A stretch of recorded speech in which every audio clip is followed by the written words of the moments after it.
Rahul ഗാന്ധിക്കെതിരെ അധിക്ഷേപ പരാമർശവുമായി PV Anwar MLA. Nehru കുടുംബത്തിൽ നിന്നുള്ള ആളാണോ രാഹുൽ ഗാന്ധി എന്ന് സംശയമുണ്ടെന്നും DNA പരിശോധിച്ച് പാരമ്പര്യം ഉറപ്പാക്കണമെന്നും PV അൻവർ. അധിക്ഷേപ പരാമർശത്തിൽ കോൺഗ്രസ് തെരഞ്ഞെടുപ്പ് കമ്മീഷന് പരാതി നൽകി. നെഹ്റു കുടുംബത്തിൽ ഇങ്ങനെ ഒരു മനുഷ്യനുണ്ടാവും.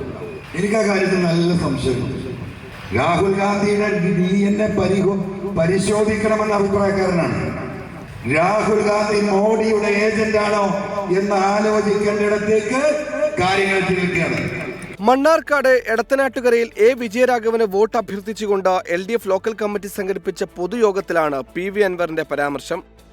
നെഹ്റു കുടുംബത്തെയും രാഹുൽ ഗാന്ധിയും നികൃഷ്ടമായ ഭാഷയിൽ അപമാനിച്ച അൻവറിനെതിരെ കേസെടുക്കണമെന്ന് KPCC acting president MM Hassan ആവശ്യപ്പെട്ടു. അൻവറിനെ കയറൂരി വിടുന്നത് മുഖ്യമന്ത്രിയാണെന്ന് കോൺഗ്രസ് തുറന്നടിച്ചു.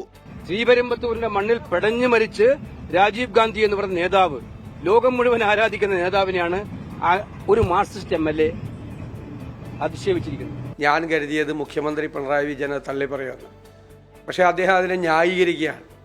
അപ്പോൾ അദ്ദേഹത്തിൻ്റെ അറിവോടുകൂടി അദ്ദേഹത്തിന് ആവശ്യപ്പെട്ടിട്ടാണ് PV അൻവർ ഇത്തരം മോശമായൊരു പ്രസ്താവന ശ്രീ രാഹുൽ ഗാന്ധിക്കെതിരെ നടത്തിയതെന്ന് വ്യക്തമാകുന്നു. അധിക്ഷേപ പരാമർശത്തിൽ ഉറച്ചു നിൽക്കുകയാണ് PV Anwar MLA.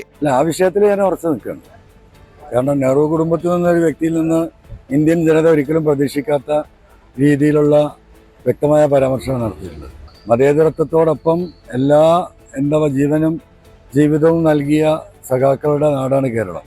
PV Anwar MLA ന്യായീകരിച്ച് മുഖ്യമന്ത്രി പിണറായി വിജയൻ രംഗത്തെത്തി. പറയുമ്പോൾ ശ്രദ്ധിക്കണം ഇത്തരം കാര്യങ്ങൾ. രാഹുൽ ഗാന്ധി പറയുമ്പോൾ തിരിച്ചു കിട്ടുമെന്ന് നല്ലോണം കണക്കാക്കിക്കൊള്ളണം. അങ്ങനെ തിരിച്ചു കിട്ടാതിരിക്കത്തക്ക ഒരു വ്യക്തിത്വമൊന്നുമല്ല രാഹുൽ ഗാന്ധിയുടെ.